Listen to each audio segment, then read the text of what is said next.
Welcome to પીનુસ kitchen. તો ચલો friends, આજે આપણે શેઝવાન પરોઠા બનાવીશું।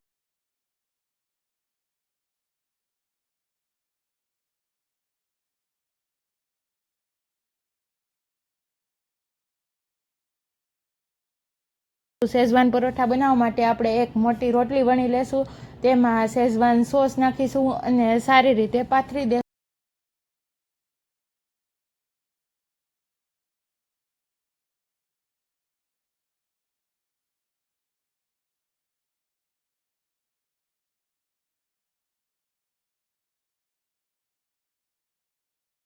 તેના પર લીલા ધાણા નાખીશું, તેને ફોલ્ડ કરી ટ્રાયેંગલ શેપ આપી દેશું।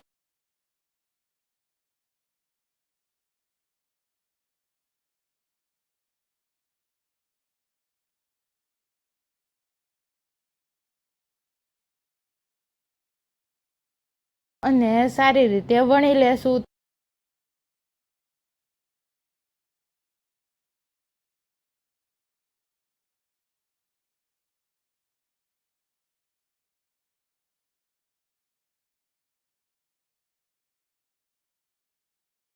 અને સારી રીતે વણી લેશું તો આપણું પરોઠું વણાઈને રેડી છે। આપણે તેને ઓઇલમાં સારી રીતે ફ્રાય કરીશું।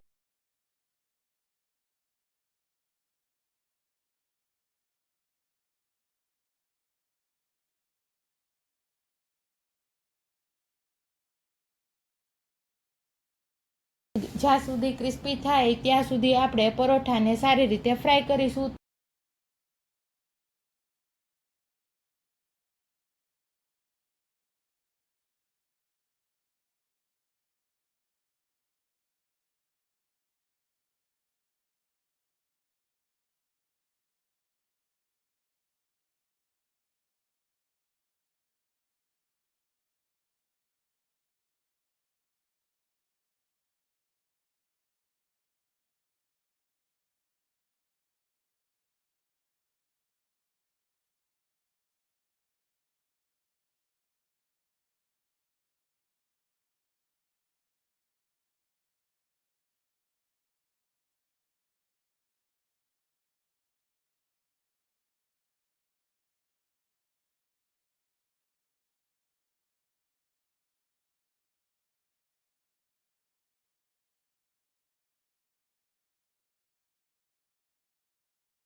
તો આપણું પરોઠું સારી રીતે ફ્રાય થઈને રેડી છે। હવે આપણે તેને એક પ્લેટમાં સર્વ કરીશું। તૈયાર છે શેઝવાન પરોઠા। એકવાર જરૂરથી ટ્રાય કરજો, ખૂબ જ મસ્ત બને છે। વિડીયો ગમ્યો હોય તો પ્લીઝ વિડીયોને લાઇક કરજો, શેર કરજો અને ચેનલમાં નવા હોય તો પ્લીઝ મારી ચેનલને સબસ્ક્રાઈબ કરી દેજો। રોજ નવી નવી રેસીપી જોવા માટે પીનુસ કિચનને પ્લીઝ સબસ્ક્રાઈબ કરી દેજો। ફરી મળીશું આવી જ નવી રેસીપી સાથે। ત્યાં સુધી બધાને બાય, આવજો। Thanks for watching, take care, જય શ્રી કૃષ્ણ।